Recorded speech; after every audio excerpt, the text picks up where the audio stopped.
Fala turma, tudo certo? Eu sou o Pablo Osório, coordenador do setor educativo do Museu de Congonhas, e hoje nós estamos começando aqui o primeiro episódio do MCOcast.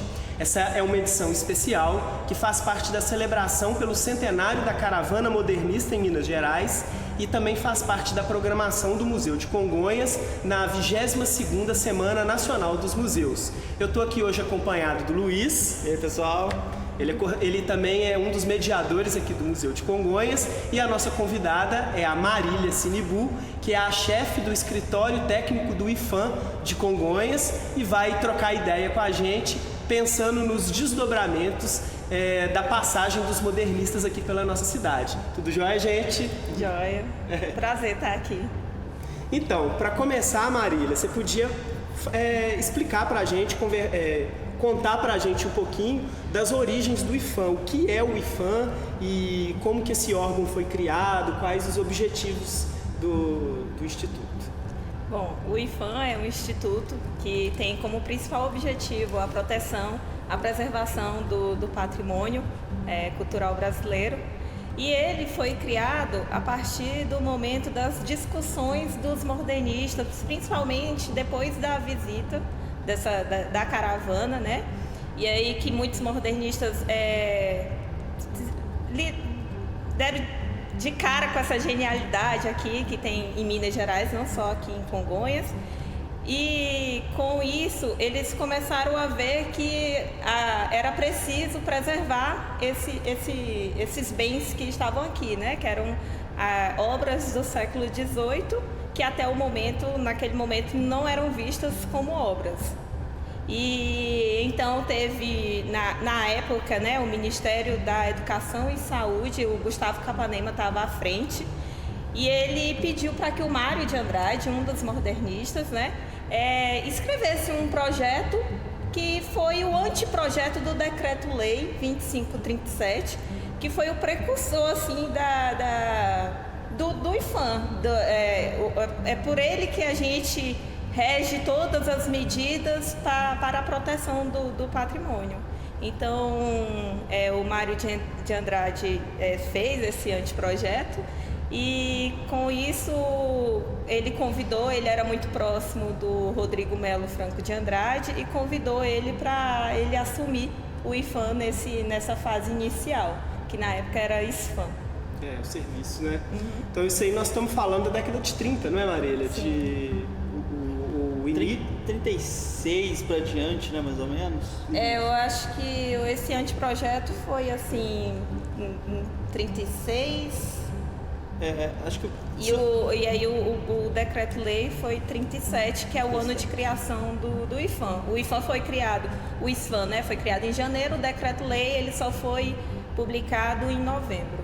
Sim, e a gente, assim, eu pelo menos, eu penso, tipo assim, a partir da caravana, né? Eles vieram a Minas Gerais em 1924, então a partir dessa vinda, uma série de eventos que culminaram, por exemplo, na inauguração do Museu de Congonhas. Então eu sempre coloco numa linha do tempo, né? 24 a passagem deles por Minas, 36 a criação do ISFAM, se eu não me engano 38, que 39 Congonhas como Patrimônio Cultural Nacional, que acaba desaguando em 1985, né, o título da Unesco de Patrimônio Cultural da Humanidade, e 2015 a inauguração do Museu de Congonhas, um prédio, né? Nós estamos dentro do Museu de Congonhas, né? A gravação está sendo feita aqui na exposição do Museu de Congonhas. Foi inaugurado em 2015, então nós já temos aí 8 anos dedicados a essa coisa da educação patrimonial e de explicar o Santuário de Congonhas. Então, todo esse conjunto de obras do mestre Aleijadinho e de todos os outros artistas também muito importantes que passaram por aqui. Sim. Queria colocar um adendo de que o escritório técnico do IFAM foi inaugurado em 2004. A princípio não tinha um escritório técnico aqui, Tinha só um servidor que vinha e as análises eram feitas todas em Belo Horizonte. E aí houve um pedido da Prefeitura Municipal para que tivesse um técnico que ficasse aqui. Aí primeiro ficou um técnico disponibilizado, ele ficava aqui em Congonhas e logo depois teve a inauguração da sede mesmo, a sede própria do IPHAN. Uhum.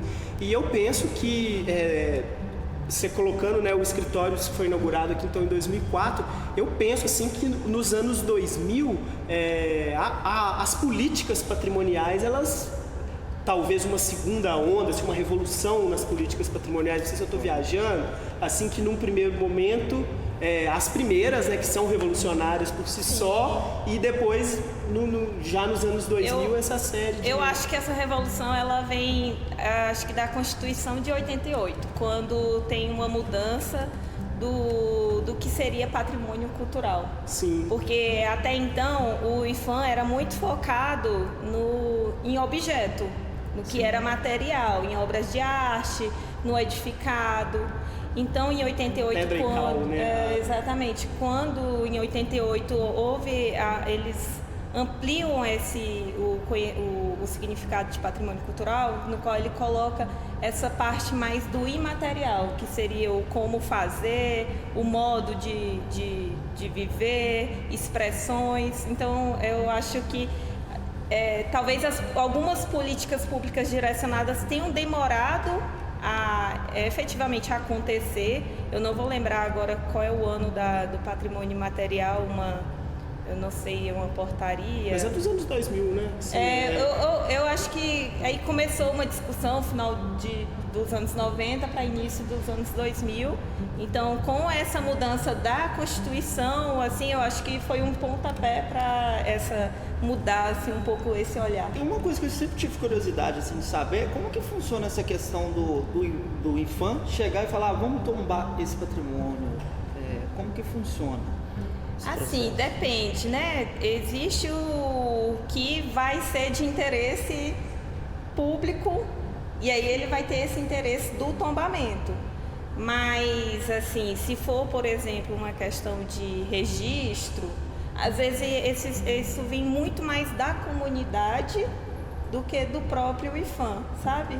Então vai depender muito do quê? E o tombamento, assim, o tombamento, óbvio, ele só vai para o que é o edificado, né? Pro objeto. E aí os outros instrumentos que a gente usa para o patrimônio imaterial seriam inventários, registros, como tem capoeira, tem o ofício do sineiro, o toque dos sinos, que é tudo registrado. As quitandas, né? Acho que a quitanda é uma está em discussão. processo. Uma discussão. Eu acho que ainda não efetivamente está.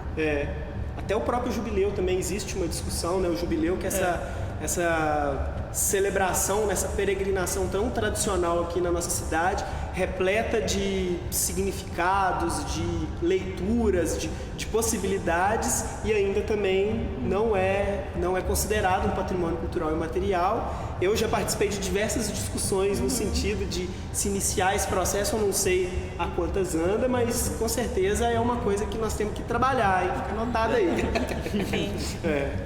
Então, a gente retomando essa ideia da caravana modernista, da viagem dos caras aqui, na história, toda vez que a gente, na faculdade de história, né, a gente aprende que não existe o se na história, né? E se isso, e se aquilo.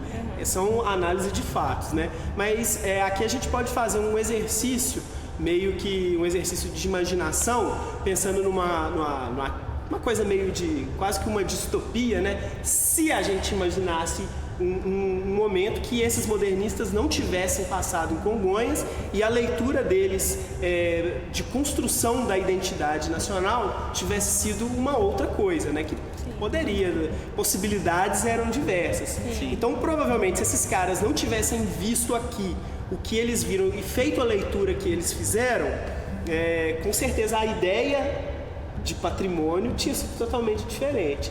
Então, você tem algum tipo de imaginação de o que seria se eles não tivessem visto o que eles viram e pensarem o que eles pensaram? O que eu imagino, né, nessa brincadeira de trabalhar no si, é que mesmo que eles não tivessem vindo aqui, talvez hoje a gente só não teria o santuário com esse olhar de arte.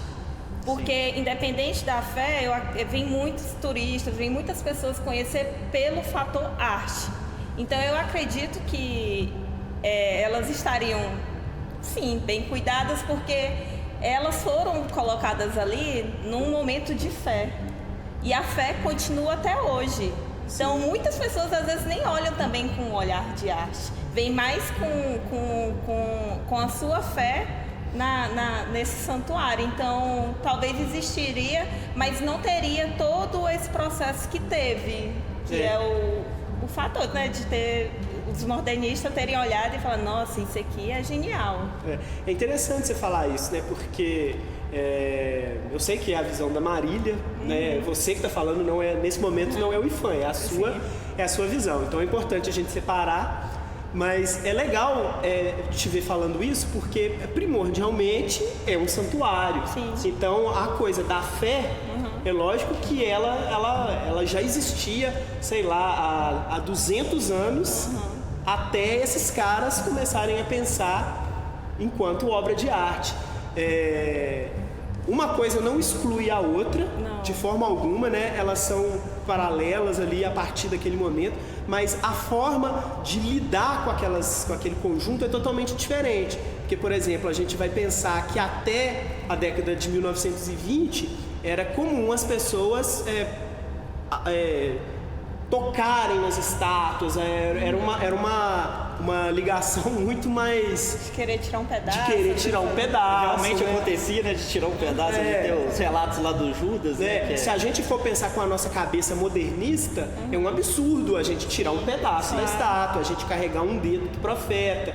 Mas até aquele momento, essa era a forma de lidar com aquilo e a gente tem que respeitar essa coisa da fé. Eu acho que, né, a gente às vezes... patrimônio imaterial, né, já enquadra já mais a questão imaterial. Patrimônio da fé, que hoje da é fé ligado mesmo. E eu acho que ele é muito forte, sabe? Independente da arte em si, eu acho que o patrimônio da fé, ele consegue edificar e manter um objeto, assim, para gerações posteriores. Até porque quando ele foi criado, o intuito foi esse, né? Foi a partir de uma promessa. Eu entendo o que vocês estão falando, né? Até de certa forma também concordo, mas eu acho uma visão, a minha visão é mais pessimista. Eu acho que provavelmente se não existisse essas leis as leis de patrimônio, até a mudança na forma de pensar esse conjunto e tal, na minha visão distópica, isso aqui seria uma mina. Eles já teriam tirado esse conjunto daqui, não sei se colocado ele dentro de um museu ou se ele teria acabado, não sei, né? Minha imaginação não chegou a tanto, mas sabe, a gente vive numa cidade tão que a mineração é uma coisa tão forte que talvez eu tenha um pouco de medo de coisa assim, mas eu ainda continuo com a minha visão, porque eu acho que a comunidade, assim, ainda mais aqui em Congonhas, que tem a fé de uma forma muito forte mesmo, eu acho que eles conseguem segurar de uma forma... Por exemplo, tem um caso de que em algum momento eles queriam levar as esculturas para Nova York. Sim. E a comunidade não deixou. Então eu acho que esse apego fortalece para que aquilo se mantenha. Óbvio que eu acho que o papel do IFAM é fundamental para que ela tenha um olhar e receba políticas para preservação. Talvez estaria lá, mas não tão bem cuidada, porque o dinheiro público talvez não estaria assim, sido direcionado para lá, sabe? A gente vê em relação até mesmo às fotos anteriores mesmo da restauração do IFAM, né, da primeira restauração do IFAM, como que era diferente. Eles restauravam, né, acho que é a partir da igreja, se não me engano. Desde 1950, né? O cuidado depois que o IFAM passou a ter que eu estava lendo até algumas cartas patrimoniais, né, são bem detalhadas mesmo a maneira que deve ser feita, não quando muita gente pensa que é só chegar lá e reconstruir, mas tem todo um respeito até mesmo com o artista, né, de não passar por um falso original também, né? Um falso histórico. Eu acho interessante, né, a minha visão pessimista, né, mas eu entendo que não só a fé em Congonhas também é muito forte, ganha da minha visão pessimista, e o bom Jesus é poderoso demais. Com certeza, ele protege bastante. Ele tem muita coisa ali, não deu ruim porque, né, até a gente mudar essa visão assim, até essa visão modernista ser a visão que rege o cuidado com esse patrimônio, o bom Jesus ali segurou muita coisa. Sim. Não, mas é um assunto que é interdisciplinar, né? Precisa de vários estudos, de vários campos e principalmente escutar a comunidade, né? Que eu acho que eles são os principais interessados. E, por exemplo, assim, hoje, no dia a dia do IFAM na cidade de Congonhas, assim, quais são as principais demandas, quais são as principais questões, assim, IFAM comunidade? Bom, a gente lida com muita questão de intervenção, né? No campo do arquitetônico. Então, a boa parte das demandas do escritório estão voltadas para a questão de autorização, que aí a gente tem uma portaria, que é a 420/2010, que é a que dispõe dos procedimentos de autorização. Então, seja de uma pintura, de um engenho publicitário, a uma obra ou reforma, a gente tem que passar pelo IFAM. E aí é muito bom, às vezes, estar participando de ações como essa, porque eu acho que o fato do IFAM também ter demorado um pouco a ter uma sede aqui, existe um pouco do distanciamento da comunidade com o IFAM. Então, quando o IFAM chegou, ele meio que atuava muito policiando e fiscalizando, sabe? Dizendo que tá errado, tem que desfazer. Então, com o escritório agora, principalmente ali na ladeira, que está dentro bem do contexto histórico da cidade, né? Tem ficado visível para a população, tem tido mais diálogo na forma, não que não tinha antes, mas ter saído de dentro do museu, acho que contribuiu muito mais para aproximar com a população.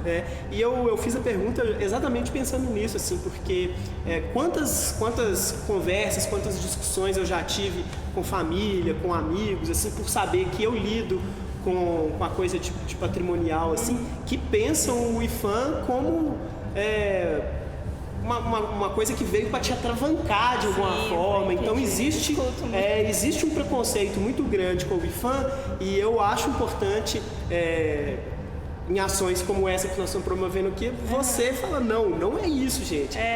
O IFAM tem uma função muito importante, é um órgão, eu considero aqui para a nossa cidade, para cidades do nosso entorno, para cidades que vivem do turismo, mas que poderiam viver do turismo histórico, é fundamental a gente ter o IFAM aqui dentro e que a população, que a comunidade entenda para que funciona esse órgão, né? É uma luta diária, assim, e tem que gostar muito do patrimônio para estar ali todo dia falando com o proprietário, explicando e tentando explicar para ele que não é uma questão que a gente está querendo congelar a cidade ou impedir dele melhorar a sua casa ou o que for, né?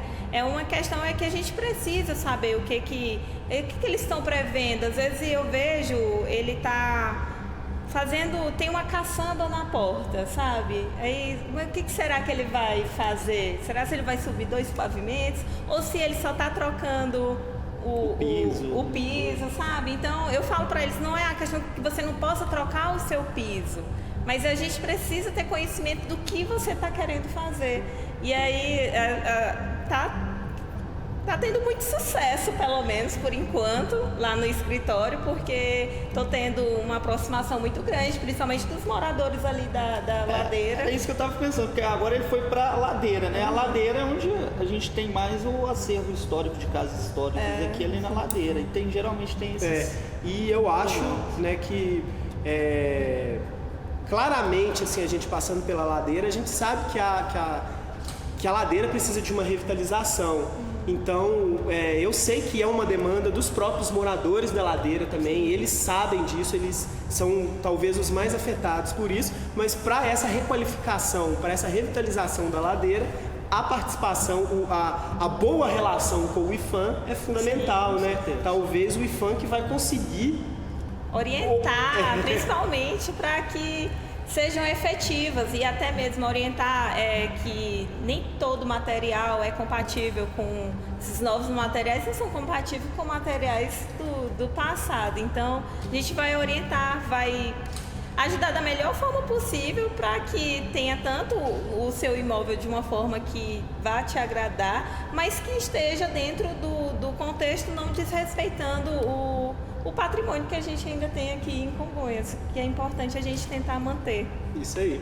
E é importante saber que o IPHAN é o órgão que cuida disso, né? Que se os profetas estão ali na igreja, bonitão, com o banhozinho tomado, skincare em dia e tal, é porque o IPHAN esteve envolvido nesse processo. Se as estátuas das capelas estão sendo tratadas ali, né? Estão sendo desculpinizadas, né? Estão tendo um tratamento na madeira ali. Se as capelas estão sendo revitalizadas, as cúpulas sendo cuidadas, né? Tava tendo diversas infiltrações, né? Chuva caindo dentro das estátuas. Isso é uma interferência do IPHAN.